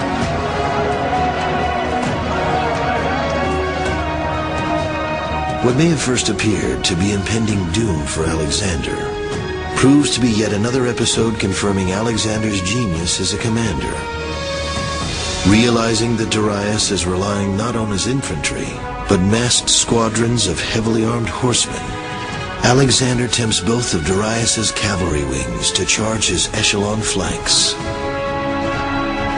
Alexander hopes that the flanks can hold out just long enough to create a gap in the Persian line, allowing Alexander's companion cavalry to punch through, which they do with perfect timing. Historians past and present consider the strategy masterful. Alexander had a tactical brilliance there. The only thing that one can perhaps criticise is that he left the battlefield in pursuit of Darius, trying to get hold of him alive. Alexander wheels around and starts off in pursuit of Darius once more, keeping up the chase as long as there is daylight.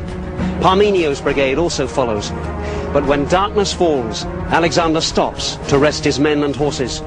Darius continues to ride away, leaving behind his chariot, spear, and bow. Again, Darius escapes.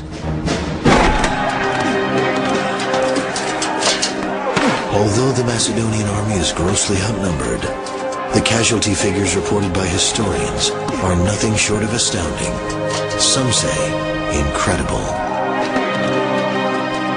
Of Alexander's men, about 100 were killed, and more than 1,000 of his horses were lost, either from wounds or from fatigue in the pursuit. Of Darius' forces, there were said to have been 300,000 slain, and far more were taken prisoner than were killed. The Battle of Gaugamela leaves no doubt that Persia is now under Alexander's control. But of far greater importance for the warrior king is the capture of King Darius. Alexander knows Darius will be far more valuable governing Persia under his command than as a deceased ruler. But would he be able to capture the fallen king alive?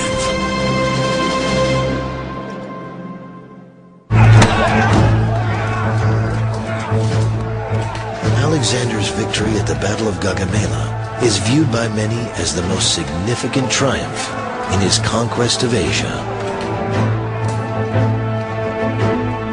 After the battle had ended in this way, the authority of the Persian Empire was regarded as having been completely overthrown. Alexander was proclaimed King of Asia, and after offering splendid... Within 4 months of his victory at Gaugamela, in January of 330 BC, Alexander takes over Darius' palace and the city of Persepolis in ancient Persia. Now, all of Persia, its capital city, and literally tons of gold and silver bullion belong to Alexander. The minimum estimate is of 180,000 talents of it. And you have to remember that a talent is 57.5 pounds weight. This made him the richest man in the known world. He could do what he liked. He could call himself God if he wanted. It's like taking over the whole of Fort Knox one afternoon, and that treasure was evacuated and sent in a great bullion train escorted by 6,000 Macedonians. Alexander described Persepolis to the Macedonians as the most hateful of the cities of Asia and gave it over to his soldiers to plunder. The Macedonians raced into it, slaughtering all the men whom they met and plundering the residences. Such was their exceeding lust for loot that they fought with each other and killed many of their fellows who had appropriated a greater portion of it. Some cut off the hands of those who were grasping at disputed property, being driven mad by their passions. Basking in the spoils of victory, Alexander remains with his army at Persepolis 4 months before continuing his conquest of Asia. Alexander had some great natural gifts, but all those were marred by his inexcusable fondness for drink. At a daytime drinking party, a courtesan claimed that if Alexander gave the order to burn the Persian palace, he would earn the deepest gratitude among the Greeks. The king was enthusiastic. "Why do we not revenge Greece, then, and put the city to the torch?" Alexander took the lead, setting fire to the palace, to be followed by his drinking companions. Such was the end of the palace that ruled all the East. The Macedonians were ashamed that a city of such distinction had been destroyed by their king during a drunken orgy. As for Alexander, it is generally agreed that when sleep had brought him back to his senses after his drunken bout, he regretted his actions. By the summer of 330 BC, there is little doubt, at least in Alexander's mind, that he rules Asia. But it isn't enough for Alexander to control Darius's kingdom. He passionately continues to pursue Darius, not to kill him, but to take him prisoner. It was, I suppose, the ultimate in legitimizing. The previous ruler recognizes him not merely as the conqueror, but as the natural monarch of Persia, and almost abdicates for him. How long he would have lived after that we don't know, but I'm sure that was the thinking behind it.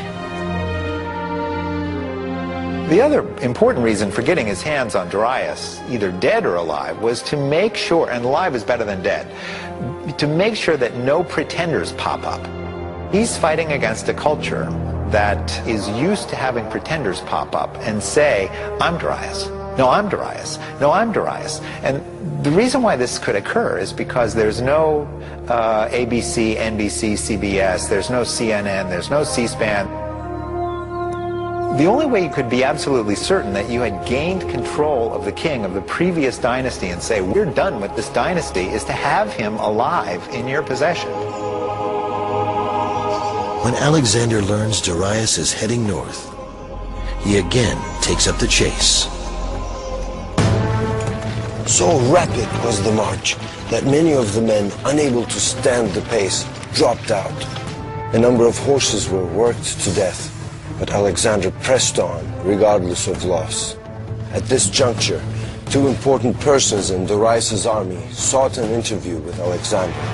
They reported that Darius had been forcibly seized and put under arrest by his own commanders. Bessus, one of his generals, had assumed power in his place. Instantly, Alexander was on the march again, with greater rapidity than ever. June 330 BC. Alexander's army marches day and night to catch up with the Persian army under the control of Bessus. Within 2 weeks, Alexander has the Persian troops in sight. Even though the Persian army is still far greater in number than that of Alexander, thousands of Persian soldiers surrender. Bessus, however, would not allow such a fate for Darius. Bessus and his fellow conspirators came to Darius's wagon and started urging him to mount a horse and flee to escape his enemy. Darius, however, declared that the gods had come to avenge him and, calling for Alexander's protection, refused to go along with the traitors. At this they were furious. They hurled their spears at the king and left him there, run through many times. They also maimed his animals to prevent them advancing any further. Deprived of their leaders, the barbarians scattered wherever hope or panic directed them. With the great and powerful Darius lying severely wounded, only time would dictate whether Alexander would be able to capture him alive.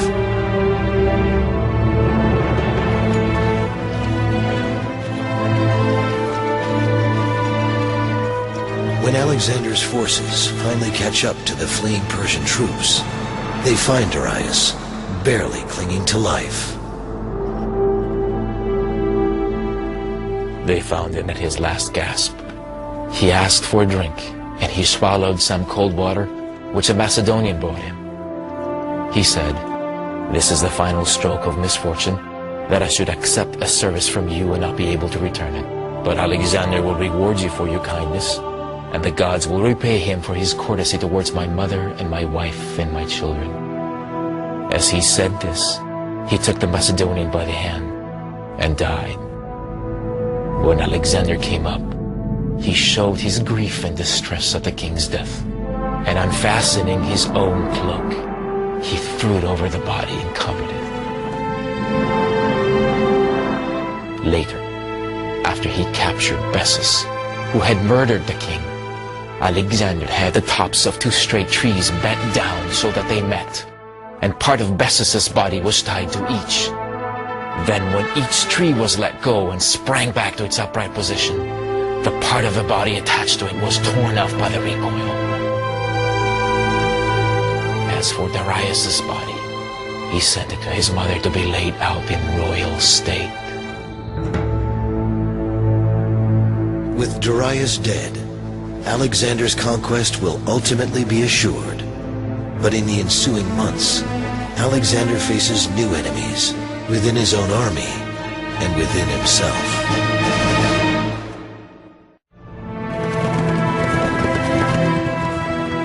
With Persia under Alexander's control and King Darius dead, the mission of Alexander the Great is essentially complete.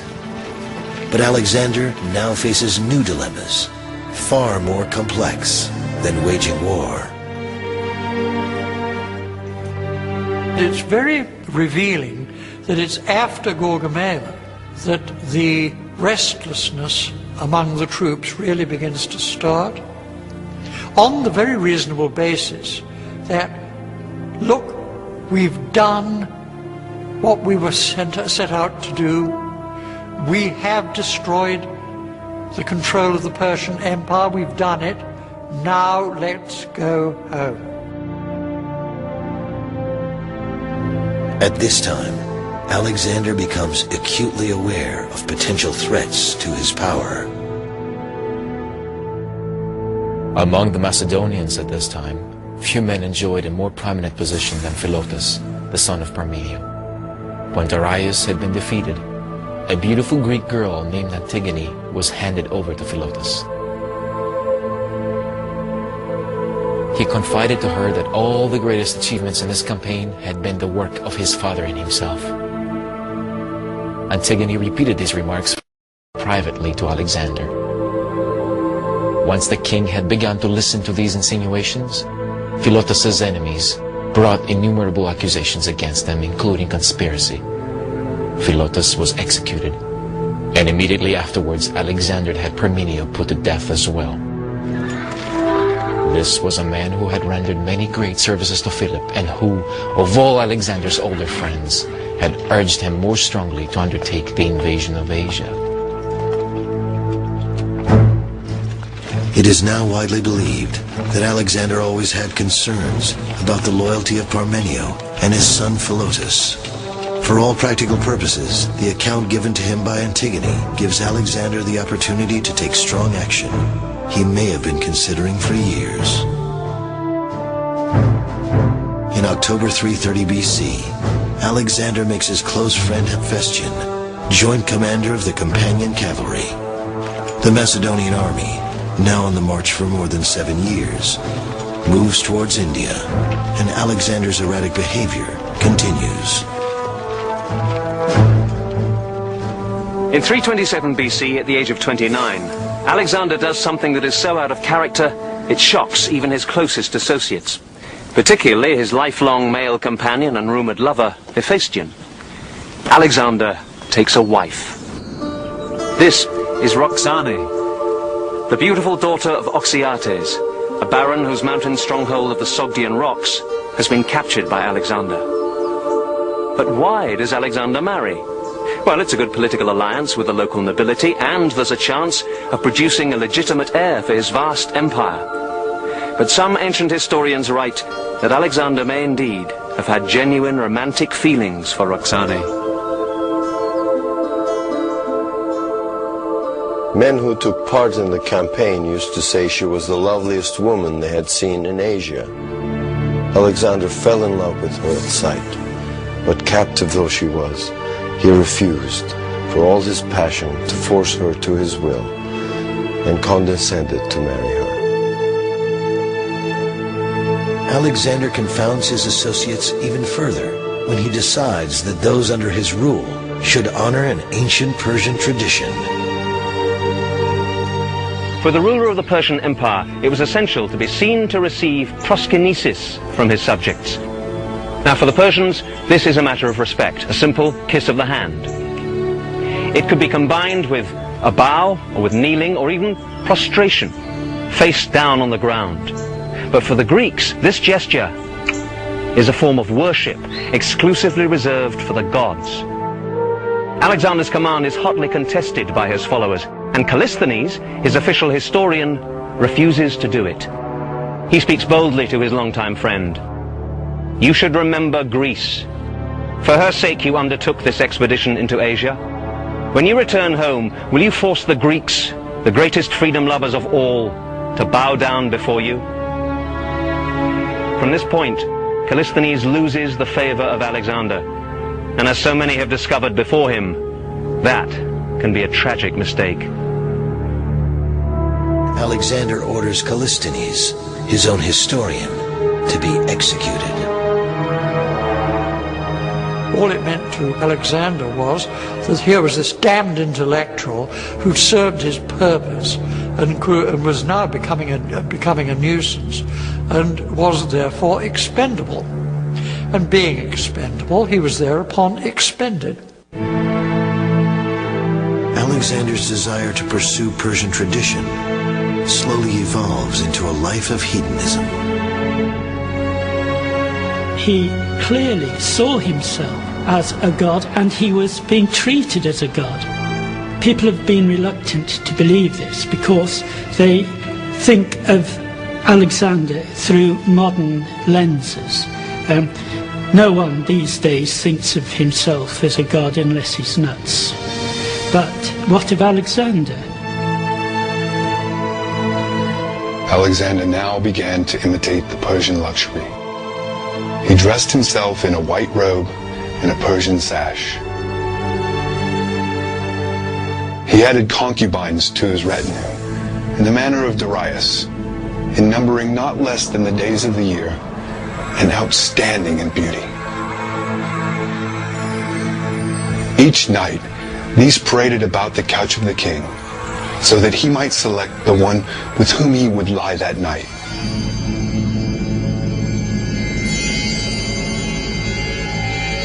Alexander could better cope with warfare than peace and leisure. As soon as he was free of these worries that beset him, he yielded to dissipation, and the man whom the arms of Persia had failed to crush fell before its vices. There were parties early in the day, drinking and mad revelry throughout the night. It was a general decline into the ways of the foreigner. By affecting these as though they were superior to those of his own country, Alexander so offended the sensibilities and eyes of his people that most of his friends began to regard him as an enemy. His long-sought conquest of Asia complete, Alexander continues to want more. In early 326 BC, he begins a campaign in India, where King Porus attempts to stop him at the river Hydaspes.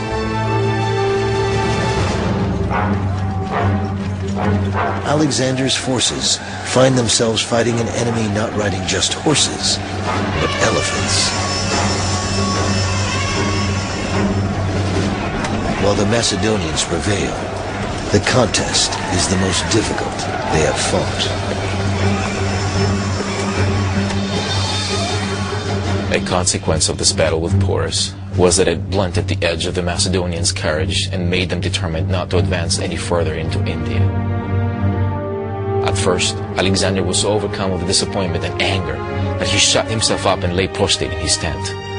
His soldiers crowded round the entrance and pleaded with him, uttering loud cries and lamentations, until finally he relented and gave orders to break camp. Alexander was now eager to see the outer ocean. He had a large number of oar-propelled ferries and rafts constructed, and was rowed down the rivers on these at a leisurely speed. But his voyage was by no means a peaceful affair. As Alexander travels downstream, he will land, assault the cities near the banks, and subdue them all. Then comes the walled city of Mali, home of the independent tribe of Malians. Alexander neared the city and thought to take it by storm. One of the seers came to him and reported that there had been revealed to him a great danger which would come to the king from a wound in the course of the operation. He begged Alexander to leave the city alone for the present and to turn his mind to other activities. The king scolded him for dampening the enthusiasm of the soldiers, and then, disposing his army for the attack, led the way in person to the city, eager to reduce it by force.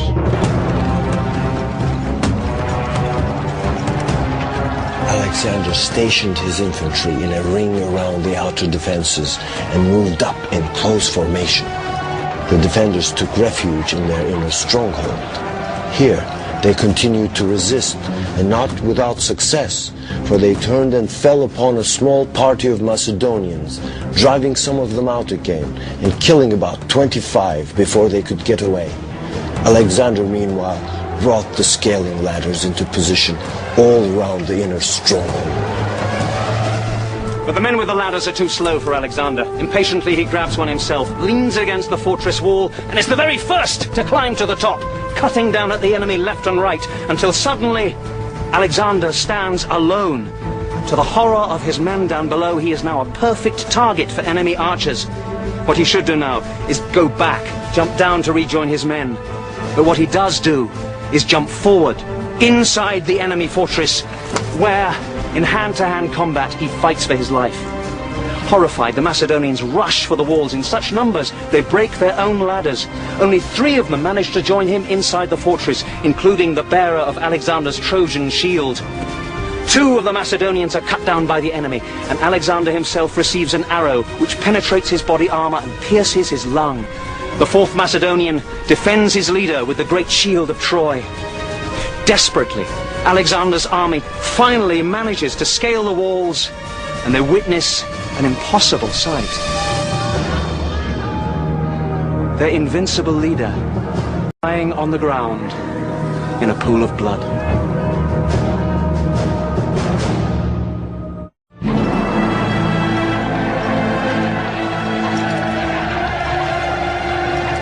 For Alexander, leading the charge to take on the enemy at Mali in 326 BC is nothing new. The wound he receives is but one of several he suffers on the fields of battle. But for the seemingly invincible warrior, this injury is different. Alexander's troops realize it is life-threatening. Immediately, the rumor ran through the camp that Alexander had been killed.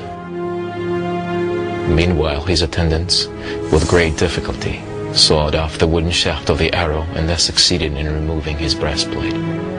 They then had to cut out the arrowhead, which was embedded between his ribs. When it was extracted, the king fainted away and came very near to death. Even when the danger was past, he remained weak and for a long time needed careful nursing. Slowly, Alexander recuperates.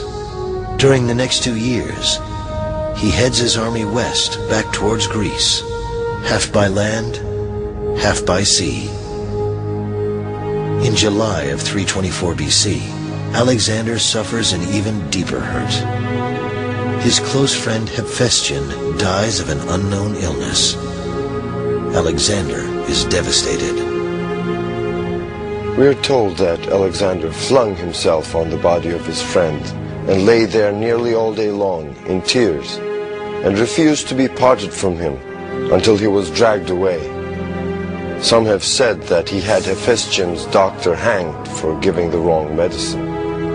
All the accounts agree that for 2 whole days after Hephaestion's death, Alexander tasted no food and paid no attention in any way to his bodily needs, but lay on his bed, crying. I think Hephaestion, because of his close personal relationship with Alexander, was one of these confidants. And when Alexander lost him, he lost a very, very close ally in developing policy. And you might even say that he begins to go downhill after Hephaestion's death. That he shows signs of losing some will after Hephaestion's death. Less than 1 year after Hephaestion dies, Alexander rests in Babylon, planning a possible conquest of Arabia, when he too becomes ill. During a 10-day period, what begins as a mild fever evolves into a mysterious, life-threatening illness. The soldiers were passionately eager to see him. Some hoped for a sight of him while he was still alive. Others wished to see his body, for a report had gone round that he was already dead, and they suspected that his death was being concealed by his guards. But nothing could keep them from a sight of him. And the motive in almost every heart was grief, and a sort of helpless bewilderment at the thought of losing their king. It is at this critical moment when the enormity of Alexander's influence is acutely felt by all who know him. It is my belief that there was in those days no nation, no city, no single individual beyond the reach of Alexander's name. Never in all the world was there another like him. And therefore I cannot but feel that some power more than human was concerned in his birth. I have admittedly found fault with some of the things which Alexander did. But of the man himself, I'm not ashamed to express ungrudging admiration. It is also at this moment when Alexander's officers begin to question what will happen if Alexander dies. Who would rule the conquered territories? The prospect of ruling such a vast empire without Alexander is a daunting one.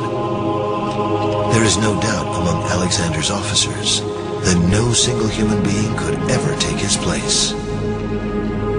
The territories would have to be divided.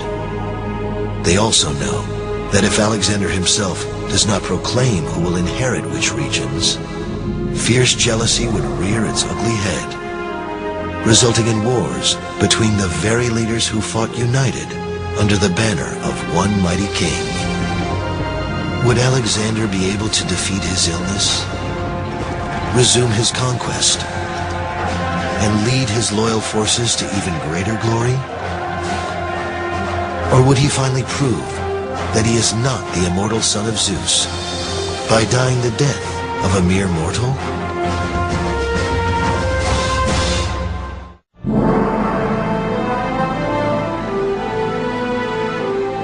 Late in the evening of June the 9th, 323 BC, a group of Alexander's officers keep vigil as their king's condition worsens. He tells them, "I foresee a great funeral battle over me." Towards the end, they gather round his bedside to ask the critical question, to whom will he bequeath his kingdom? Weakly, Alexander whispers his last words, "Kratisto," to the strongest, Early in the morning of June the 10th, his eyes close forever.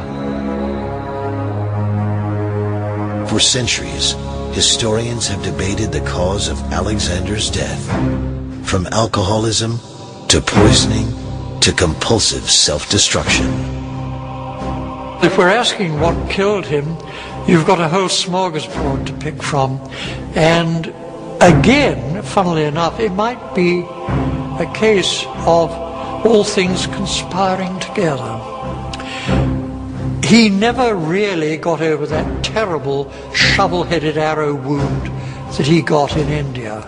That really nearly killed him. There is also the probably endemic malaria, whatever disease it was that he had during his last days.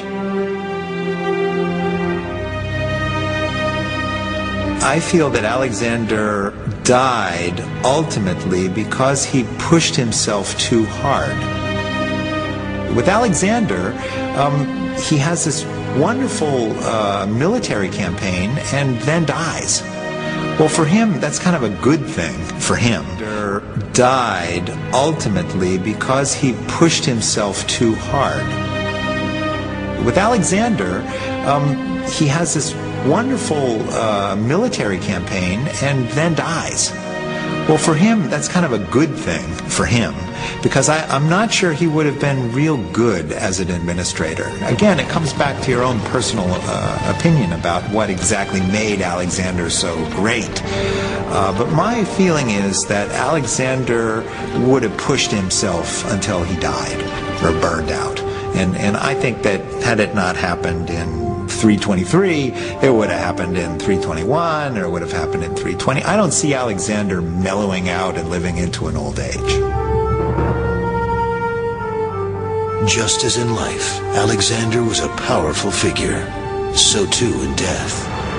His corpse, while en route home to Greece, finds its final resting place instead in Alexandria, Egypt.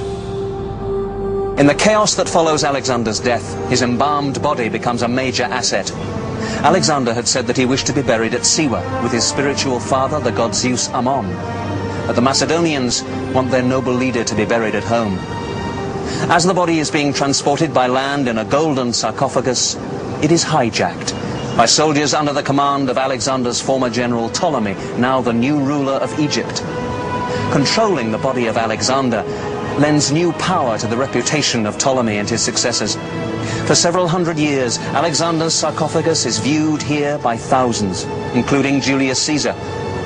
But when the Ptolemaic pharaohs fall from power after the death of Cleopatra, they lose control of Alexander's remains. Today, no one is certain exactly where the remains of Alexander are located. Most agree they are buried beneath the streets of Alexandria, most probably near the Mosque of Daniel. The mosque is very active, with prayer services held every day.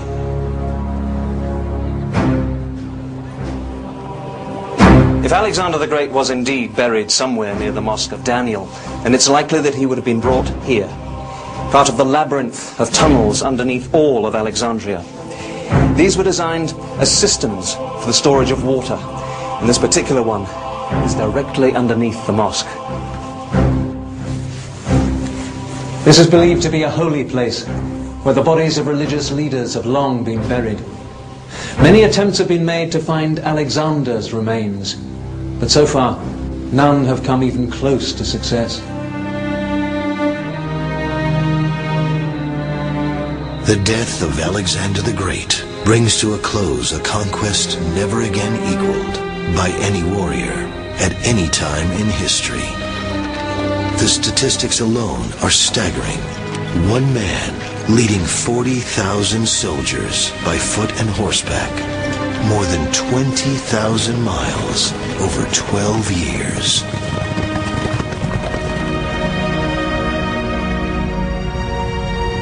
The vast kingdom which Alexander fought so hard to build over a 12-year period ultimately becomes divided among more than 20 rulers. Today, historians, scholars and soldiers continue to debate the complex character of King Alexander of Macedon. Why do we call him Alexander the Great?